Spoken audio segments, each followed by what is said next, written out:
The number one thing you should think about is whether or not this particular industry has just come off of a bust. The deeper the bust, the better it is for you. The more chances you're giving yourself that this can go in your favor. Welcome to the My Future Business Show, where we get you in front of your best audience and keep you there. Not only are we interviewing the biggest names in business to help you become even more successful, we're inviting you to book your spot on the show to help you grow your business. So at the end of the call, make sure to book your spot on the show by visiting myfuturebusiness.com. Hi and welcome back to the My Future Business Show. It's Rick Nusky. I tell you what, do I have somebody very special lined up for you. It's Leo Gans. Now, Leo has been on the show with me in the past and we've welcomed him back because he has got such a wealth of knowledge. We're going to be touching on stock markets, real estate, investments, blockchain, you name it. We're going to be talking about it today. So with all that being said, Leo, welcome back to the show. Thank you for having me. Yeah, absolutely, my pleasure. Now, you and I were just speaking briefly about, the pandemic, and I'd love to explore some of the questions around this, because I know that you are deep involved with all of these things, and I wonder if we can start off before we do that is by asking you where you're located. I'm in Tel Aviv, and right now, as we're recording this, it's the first day of February 2021, 11:30 a.m. here in Tel Aviv, and 3 p.m. I have my first shot, actually, my first dose of the Pfizer vaccine. Oh, wow. Yeah, So, we're pretty advanced in terms of vaccinations. I think there's about 9 million people in Israel put Yep. together. I think Yep. 2.5 to 3 million people have already been vaccinated. Mostly with the Pfizer vaccine, and the Moderna one is coming now. Now, I know it's a very controversial subject with the vaccines, so just to say, I've interviewed on my show Del Bigtree, who's a big anti-vaxxer, who got demonetized and banned from YouTube, etc. And actually, Robert Kennedy Jr., who is not only a big anti-vaxxer, he's a lawyer who sued a lot of he's obviously uncle with the late JFK, but he's the son of Robert Kennedy. Yep.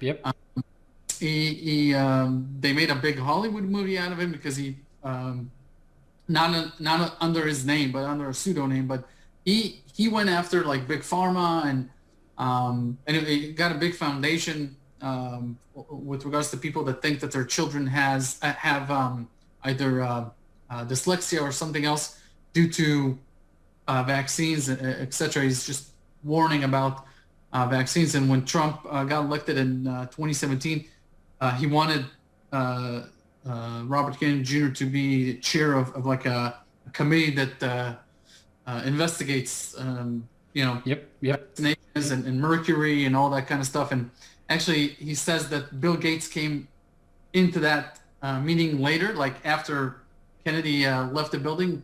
Gates came in and told Trump not to go down that rabbit hole, whatever that means. Yes, no. But, pros and cons and everything, and the way that it's structured here with most of my building and most of my where my daughter goes to kindergarten, and just everything that's going on. It's a question of, okay, there's risks, there's rewards with the vaccine. What do you do? And I think for me, it came down to I just want to get on with my life. So having that vaccine is I would say at this point it's kind of worth the whatever the risks. It may be worth it. We'll see. Maybe it's a huge mistake, but it may be worth it just to get on with life. Well, look, Leo, no matter what you do, look after yourself. I think that's probably the number one message that I'm taking from what you're sharing with us. And thank you for sharing that little bit of insight now. This show is predominantly going to be focusing on the pandemic in terms of not the political sphere, but more so how the pandemic is affecting the things that you're directly involved with professionally, Leo, such as the stock market, real estate, and all that sort of thing. Now, with COVID-19 and, with borders closing, left, right, and centre. In every country, you're seeing it. No international flights in or out. Does this Yeah. does this change the way that we deal with each other from country to country? Does this end globalization? It's a very good question actually, because it certainly has ramifications on globalization. I wrote about I called it peak globalization, and I wrote about it about a year and a half to 2 years ago, because when I saw Trump's policies and just in general the rise of China versus the United States, it looked to us even 2 years ago that globalization is peaking. We looked at other indicators of globalization, and it just looked to us as if the world is kind of nationalizing. Obviously, you see a wall with Mexico. That's a clear sign of going back. With robotics, with 3D printing, with AI, with everything that technology is bringing into manufacturing, the advantages of labor cost arbitrages between the Far East or South America, Cambodia, the 50 countries that are actually producing for cheaper than China. Mm-hmm. That's what are the world's countries that have cheaper than China manufacturing.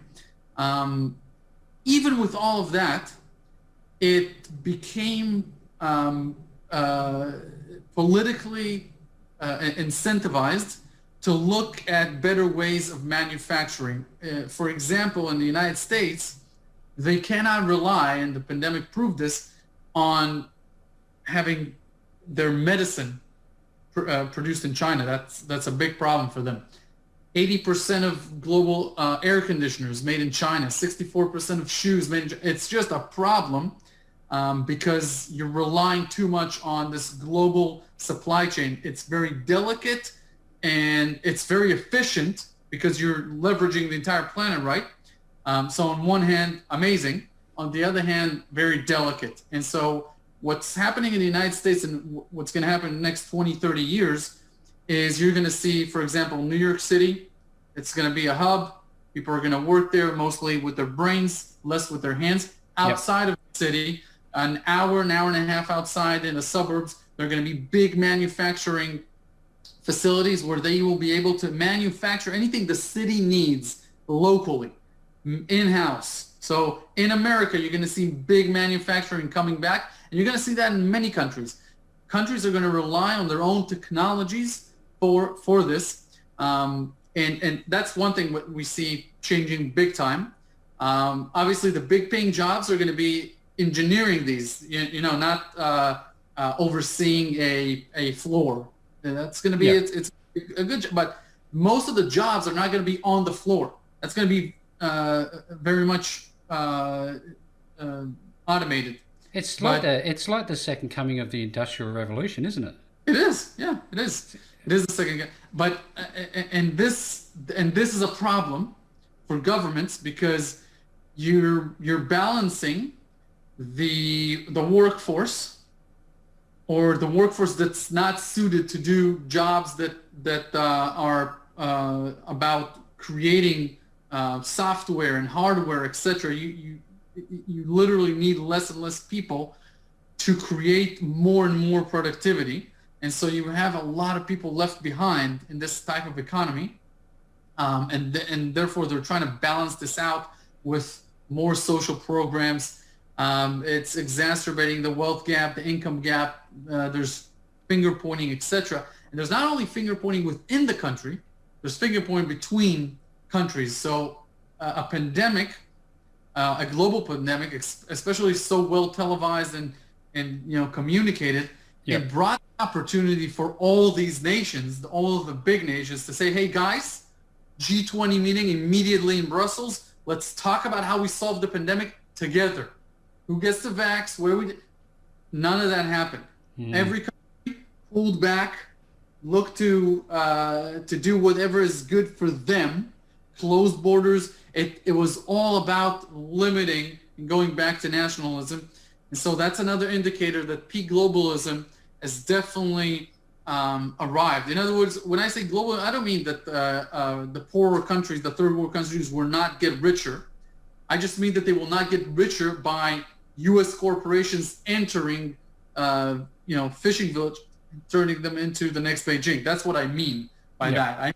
It will be done differently. The world as a whole is getting richer, getting better, the pie. But then our real problem as a society is how do we divide an ever-growing pie with fewer and fewer winners, so to speak. And that's sort of the big topic that both society, governments, but I also think corporations in the free market have to think about, because it's definitely not a problem that you can look and say, oh, Amazon, solve this problem for us. It's not a problem that one particular company can solve, but it does affect everyone. If there is a problem where riots are happening, where there's discontent, where people are just not happy, that's unproductive for society. And if CEOs and boards of directors and companies don't start handling this, it will go down to governments handling this, and that might be less effective. So there's a big dramas going on everywhere. It's just it's happening all over the place. I wonder, what's, I guess, your personal sentiment to the future? Is it a positive outlook? Do you see opportunities in hidden away in all of this, maybe hiding in plain sight? What's the good to all of this? Do you see any? I think opportunities are always in plain sight, hidden in plain sight. Yep. Look, as an investor, what I gave you is more of a macro, outlook, and the macro outlook is not so much something that an investor in the stock market or in real estate or whatever else can make decisions from. The macro is more of what you would do in your own free time. In other words, you see a wealth gap and you're a beneficiary of the system. For example, you've made millions of dollars. Why don't you, go back to your community and help it? That's something else, right? You're seeing the wealth gap, you're seeing the income gap, you're seeing people that it's more of a philanthropic feeling, or because I'm not going to hire to my business somebody that's unemployed just so I can hire him. It's not the way to run a great business. I would rather run a great business, and with a percentage of the business profits that are distributed, that I go back to my community and say, okay, how can I help this community? Not by hiring people just for the kicks of it, because that's the way to go, but how to help, how to really help. What do these people need, and what can I do? So I think the macro is more for people to go back and say, man, if these people can learn a new skill, then that would really be beneficial. Can I buy 100 Napoleon Hill books and give it out to these people and create a book club? Because those people can't afford the book, for example, or won't sit down and read it. There's a bunch of things that you can do philanthropically or just in terms of volunteer work. In terms of business or in terms of an investor, there are big opportunities with every major change, right? And this would happen in 2020 is a huge change. So in terms of what I'm looking at and whatnot, one, real estate in the United States, a tremendous opportunity. I think real estate in the United States is now more compelling than in the past 70 years. Let me just give my bullish thesis, and then you can do your own due diligence. The inventory for housing in the United States is the tightest it's ever been. If construction stops for 3 months, there will be no new housing in America. That has never happened. Usually you have a 12-month oversupply. So in other words, if all construction stops, there's 12 months worth of inventory to go and sell. There's 3 months now. Remember that. That's really important, because what people is, man, for 12 years, real estate prices have gone up since 2008. That's true. But take into effect that you're taking an arbitrary point, 2008, and saying from there. But we've never had a 50% decline in prices in the United States to go into 2008. So that was a really one-of-a-kind event for prices to go down that substantially. Was preceded by a rally in prices. But anyways, supply and demand, the basics of any market. There's a lot of demand, very little supply. So that's one thing. Second thing, a lot of states have migration right now. There's states with better taxes or no state tax, better weathers, better job creation prospects. Prospects. Yes. So that's going on. And then the mother lode is basically the fact that Gen Z, which are Generation Z, right, mid-90s to mid-2000s, and millennials, mid-80s to mid-90s, they're entering these peak earning years. They're inheriting great jobs from Gen Y and from boomers that are retiring, and they're climbing up the corporate ladder. They're all entering their 30s, many of them not married and still living either rents or in a unit at the back of their parents' house. And so you have this entire generation, think between 80 and 100 million people, that's a third of the country, that have not tied the notch, right? They've not gotten and have not formed a house. They've not bought their first home. They've not originated a mortgage. They've not done any of that. Most of them have great credits. They were not burned out in 2008 in terms of their credit, and they've been building it. Most of them have savings. Most of the people that will buy their first homes have some savings, whether it be from the last 8 months of bull market in the market that they can realize the gains and put a down payment towards, or just in general. And a lot more of them have college degrees, which banks look at when they process your application. Very bullish on real estate in the United States. What kind of real estate then? You have single family homes because people are afraid of the big cities, pandemic, etc. They're moving outside to single family homes. So that's one thing that's really interesting. Secondly is multi-family complexes, huge, $400, $500, $600 that you don't buy on your own. You go into either a private REIT. So if you're an accredited investor, that would be easier. But even if you're not, there are ways to do it. Even if you're Australian, you can look at certain opportunities within the United States through very, very hands-off websites where you can buy, even like 5K or 10K or 20K into a big project, a crowd-funded project. Yeah. And there are many companies that do that. And if you go to wealthresearch.com, to our newsletter, you will and subscribe to the free newsletter. You will see that we talk about these all the time, and even I talk about what I'm doing with my own funds. So real estate, love it. Real estate is a great catalyst for what's going on in the real economy, because if real estate prices go up, not only do people have lines of credit, but in order to pay off mortgages, they have to have stable jobs and good jobs. So a healthy real estate market is a precursor for a good jobs market.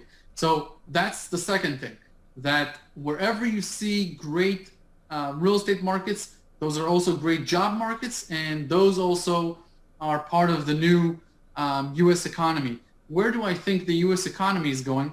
I think for one thing, you need to look at, as an investor, you need to look at specific companies. The S&P 500 index and the NASDAQ 100 and the Dow Jones, they're priced very expensively. So it's true that over the long term, if you continue to just purchase more and more of the S&P 500 and the Dow and the NASDAQ in 20, 30 years, you'll have compounded at either 6, 7, 8, 9% a year. That it's true. Yeah. But for the average person who's willing to devote a few hours to researching specific companies, or what I do, researching specific people and looking at ways to get access to their data, either invest in their fund or just be part of their network. So in other words, hunting for an expert instead of hunting for companies. Hunting for an expert is much better because he does the most of the work, and you just hunt one time for the expert instead of hunting every day for new opportunities. So I think that offers much more leverage. And looking at specific companies, I think specific companies which carry obviously more risk, that's where you can make 20, 25, 30% a year if you're a small time investor, because you're not under these regulatory umbrellas that fund managers have. I'll give you an example. Fund managers, if one of their stocks in their portfolio goes up by 100% and now weighs more than 10% of their portfolio, they have to sell it. They have to sell a portion of it, even though it's a phenomenal company, just because it's too overweight. The fund's board will tell them, hey, this is too much exposure for one. They have all the non-related requirements that have nothing to do with the fundamentals. You as an investor don't have that. You could put 90% in a high conviction idea. I'm not saying that you should do that, but it's something you have an opportunity now as an investor because of the access to information that's out there. You have a real big shot of outperforming Wall Street, and we're seeing in the past 9 months that the average investor, when I say average, I just mean a non-professional and whatnot. And I am a non-professional. I know you said like a few minutes ago that I'm a professional. I'm a non-professional, I'm an individual investor. They have a real big opportunity. So I love the opportunity right now. In terms of listeners, they're saying, hey, you know what? Look, the markets are out of control. They're expensive. The PE ratios are the highest. It's true.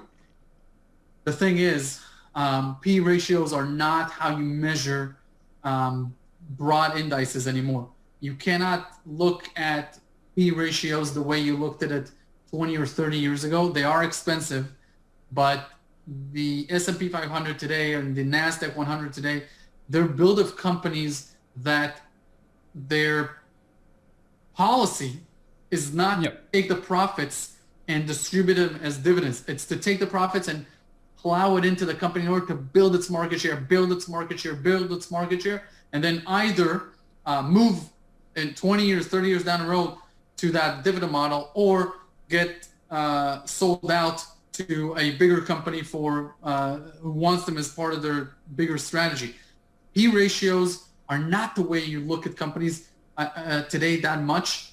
The better way to look at companies is more of their overall growth prospects. So I would say free cash flow is not the only way to do it these days. So don't look at it and say, oh my God, you know, I'm waiting for a 30 or 40% correction in the markets before I ever get in. That may never come, or not never, but that may not come. You'd be away 7 years. You'd be waiting a long time, wouldn't you? We just had one, Rick. We just had one last year. We just had a 35% correction, bear market in March of 2020. Like literally, not even a year ago. It's not the strategy. Even if and a lot of people have this mindset of either all in or all cash.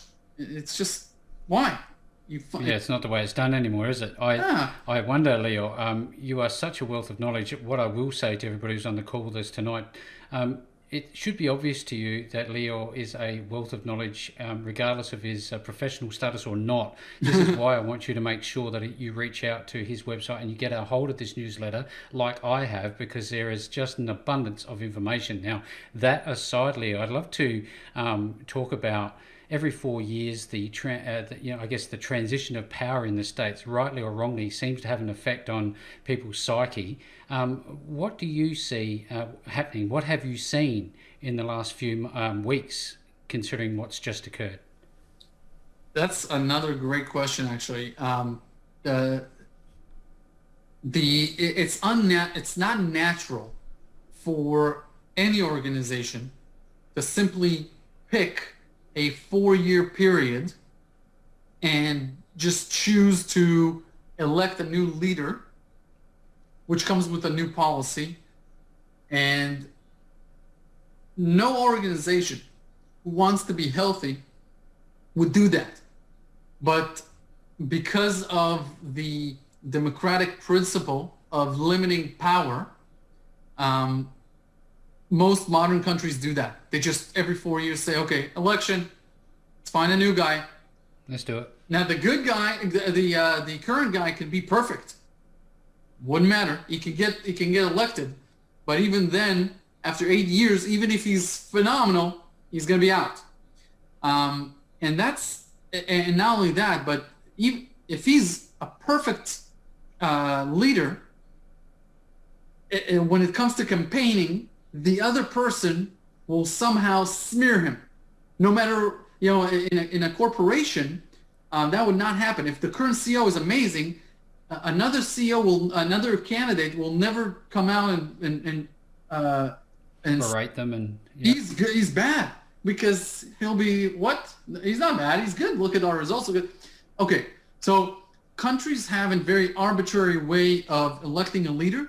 And the added problem to that is when a new leader comes in, he has this thing where the first 100 days, I have to change the whole thing. Change the world. Yep. And it's so, I literally wrote about this a week ago on our newsletter. I wrote about, you take the sweat, the man hours, the amount of time that a Trump administration, for example, put into their policies, and now you undo that. No matter, leave alone if it's good or not. Yes. You unpack that. They put in tens of billions in taxpayer money into doing this. Now you're going to take 10 billions to destruct that. So in 4 years, it's just a very inefficient way of running an organization, especially the size of the United States. It's with about 16 million federal workers, you move 16 million people from, it's just insane. And that's why that's why there's a deep state, because the people that are in these machines for 30 years, they can't swing every 4 years. They have their own little state of mind within the bigger picture, because they can't fluctuate every 4 years with the tides. They have to run an organization. They really run an organizations like agencies, etc. And so that's why you see those conflicts between elected leadership and the people that are the real puppet masters behind the scenes. Oh yeah. Yeah. Okay. Go ahead. Now, so the bottom line here is that there are opportunities that come with the change, right? So, for example, it's obvious today, when Biden got elected, and even going up into it, when the polls showed it and people began to think that the polls might be more accurate than 2016, then investors went into clean energy, whatever infrastructure, whatever they thought Biden's administration would do. So there are clear opportunities with policy changes, but there are also opportunities with just companies that have a clear competitive moat within their field. So, I'm looking at companies that Biden's administration will favor. I'm also looking at companies that just, no matter what happens, these companies have something special, and I just want to buy them for the right price. There are companies that I can wait like a year and a half, 2 years, because they're a great company but not a great opportunity. So, okay. There's a lot of buy and hold opportunities. This is great insight. Thanks, Leo, for sharing. Now, I want to shift gears a little bit and talk a little bit about stocks. I want to talk about something that recently came to everybody's attention, is the GameStop and Reddit user situation where they were short squeezing the market. Did you hear about this? Yes. I'm alive. I have a pulse. Now, I was wondering what you can tell us about this, because it was a quite unusual situation, and wonder why it occurred and what is to stop this from occurring in the future. Power of numbers. Yeah. It's really interesting. Okay. So a number of things, because it's a very complex subject with so many angles, both ethical, moral, practical, right? Regulatory. Yep. The one thing I would say off the bat is anyone that comes in defense of short sellers, saying that short sellers help to bring to light fraudulent companies, is is making the wrong claim for short sellers. Uh, Short sellers, it's not their job to unveil companies with fraudulent activity. No, Yep. leave that to the proper agencies. Melvin Capital or anyone that shorted GameStop did not short this company because they thought there were shenanigans going on within this company. They thought their business model was obsolete, and they betted that the risk of this company ever turning around compared to the reward of this company not being able to turn around is to their favor. That's the only reason they would do that. As part of the short seller strategy, they sometimes take their research, which is amazing, right? They have Yep. a year and a half where they put 40, 50, 60, 100 people on the task. They literally go to the locations. They do all this research in order to compile that thesis, because a fund manager has to answer to a board, to his investors. He has to say, look, I'm taking a big risk with this, but it's going to be worth it for everyone. Look at all of this research. So that's one thing. Whoever goes on NBC or CNN and says the short sellers are an important part of the ecosystem because they unveil fraud. No, no, no. If they want to unveil fraud, just call the proper agency. You're trying to make money. You're not trying to unveil any fraud. Unveiling fraud is an indirect way for you to make money. So, and by the way, they short legitimate companies. They short commodities. They short a lot. Has nothing to do with it. And I saw so many people defending the short sellers by saying that they're just an important part of the ecosystem because of their because they expose things, and it's just not true. It's not true. Yeah, I don't know who they lobby for, but those people are plain. This is one thing where it's plain wrong, just plain wrong. There are many that are, you can debate them. This is plain wrong. Yeah, well, I got to say though, I mean, I love the fact that you've got a point of view and you bring some clarity around this, because there are lots of people out there that just don't know, Leo. Yet again, another reason to get their hands on your newsletter, I would suggest and absolutely recommend that you do that. If we could, Leo, I want to go back. You talked about clean energy momentarily there. I'm thinking about with all these executive orders that have been signed recently with the new administration that's coming through, they're now pushing this new agenda for clean energy. In terms of stock, I'm seeing personally rises in stocks of lithium, iron, and molybdenum. Should you be looking at getting involved in that industry at the moment? Is that emerging, or what's going to happen there with the clean energy market, do you think? Okay, so for example, lithium is important for the batteries of EVs. Iron is just important because Biden said that he wants an iron renaissance in the United States, and he wants them to be iron independent. So that's why people are buying iron. But when you invest in the companies that mine the actual commodities, you're delving into an industry that the management teams are in charge of two things: cost, so bringing down their costs at all times. Okay, that's the one thing that's really important for these companies, because they don't control the price of the commodity. The commodity, it fluctuates in the free markets, and as an executive, you can only control costs. So that's one thing that these companies are always focused on, is just cost, cost, cost. And then the second thing that they're constantly thinking about is how to replace basically their depleting asset. So think about like a Nike, right? What do they sell every day? They sell clothing. And when they run out of clothes, what do? They just manufacture new clothes. So their asset, the clothes, they can replace them. Somewhat renewable. Yeah, they can just do more.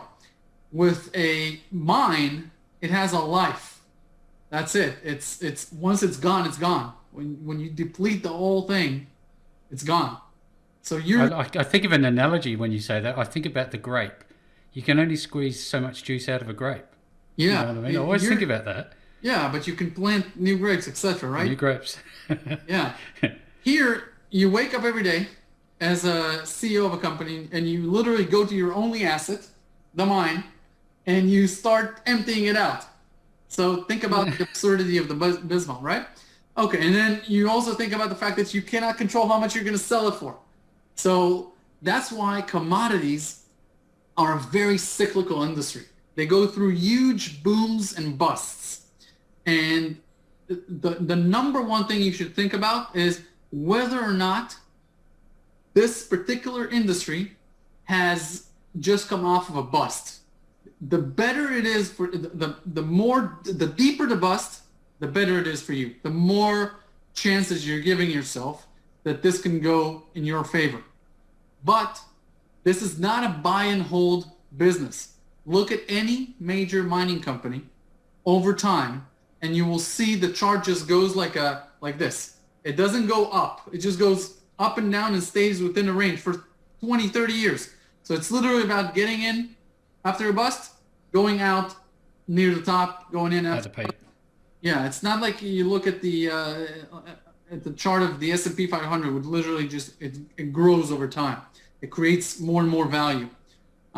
These companies do not. So first of all, go into it thinking I need to find an industry or a company that has been through a major bust. Okay, 30 to 80% bust. I cannot go into anything else, or I'm risking. I'm risking a lot more. Okay, so that's one thing. I really want to stress this because my strategy is always go into a company after it had a big bust in commodities, not in general, in commodities. Yeah. Secondly, these companies usually are very independent in terms of their price movement. So they'll move whenever something material happens within their own company. Whereas when you buy like a NASDAQ 100, if the whole market is moving up, the NASDAQ 100 is moving up. Here, you're basically marrying your fortune with this company being able to have a good drilling season, a good quarterly, mining production with no strikes and no problems and no, their pipes didn't burst, et cetera, et cetera. So they're very independent. If you want to win with them, you have to know what you're doing. There are obviously ETFs where you can offset this. You can buy a basket of lithium companies or a basket of mining companies in general. But the bottom line is these types of investments carry much more risk. They're much more time sensitive. You have to know exactly what you're doing in terms of getting in and getting out. And they're more hands-on. They're not like buying the companies that actually make the end product. You're really going to the source where the added value is minimal. It's a commoditized business, and you're basically banking on phenomenal managerial skills. So that's where I want to stress that what I look for, and I invest in mining companies, is I know the actual management team. I literally speak to any management team before investing in that particular company. I do not, or rarely do I invest in any company where I don't know the CEO and haven't spoken with them personally. So and you can do that. Anyone on the call, if you want to invest in a company, reach out to the company, ask for 15 minutes with the CEO or somebody that, if it's small enough, right? It's not $1 billion company, because those would have their what's called an IR person, an investor relations person. But if it's a smaller cap company, you can definitely speak with either the chairman, the CEO, somebody, the president, and ask questions. Ask a lot of questions, because if they don't answer these questions properly, somewhere it's like a little startup. They'll make a mistake. This is sage advice, and this is, I know this to be true of Lior because I know that you're a connector of people, and I know some of the people that you know, and there is a wealth of knowledge through conversation, and you get a feel for how people operate, and the caliber of people that I've been introduced through Lior's connections is just phenomenal. So I'd like now, if we could, at the pointy end of the call, Lior, which again, thank you so very much for sharing. I'd like to talk a little bit about your newsletter and what people can expect to find here, because I know that you and I could speak for hours on end about different things, different investment strategies, all of which I suspect are wrapped up in your newsletter. So what are people going to find when they find you? The idea of the newsletter is 3 times a week to publish, about 3 times a week to publish information that is timely and relevant in terms of the global economics. So whatever is really important on my mind, whatever is really important to me, I publish. And the way I try to publish it is in 500 to 700 word articles that take between 5 and 7 minutes to read. And then I also add to that a lot of personal things that I'm doing. So in other words, if I'm investing in certain companies, then I would highlight those companies. I would highlight those companies. So it's very personal opportunities to myself. And that's kind of what we do. We marry the macro and the specific. That's wonderful. Now, when it's people want to, oh look, it's powerful. It's probably going to make people very more educated, more aware, and be able to make more informed decisions, which I think is really important here. Now, when people want to get their hands on this wonderful newsletter, Lior, where will they get it? It's not like a physical newsletter, so they won't be able to get their hands on it, but they can definitely just subscribe on the homepage at wealthresearchgroup.com. I would also say that something that's pretty cool is if you go to the website, above and beyond subscribing, you can also click on the top menu. There's a button that says watch lists.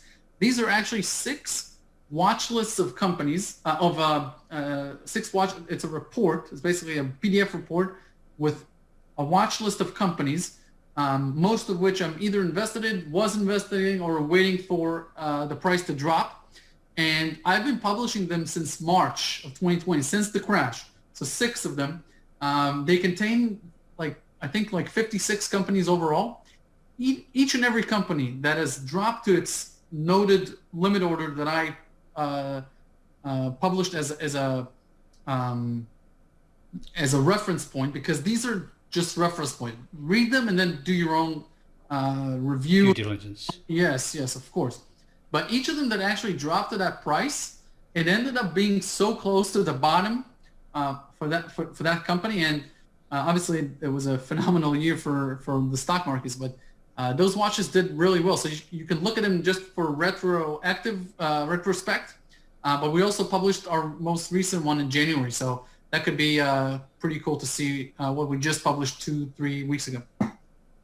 I tell you what, I sit here and my ears prick up and I start listening intently, because every single time I have the opportunity and the privilege to spend time with you, I learn something. So I'm pretty certain that everybody who's on the call today have learned something from you as well, Lior. Now, for everybody who's on the call today, you need to visit wealthresearchgroup.com. Sign up for the newsletter. It's free. It has all of this wealth of information for you. And with all that being said, Lior, I look forward to spending some more time with you on the My Future Business Show. Thank you, sir. Thanks for joining us today. If you enjoyed the call, then make sure to subscribe, leave a comment, share us with your friends, and book your spot on the show at myfuturebusiness.com/interviews. And if you're looking for solutions that will help grow your business, then visit myfuturebusiness.com/shop.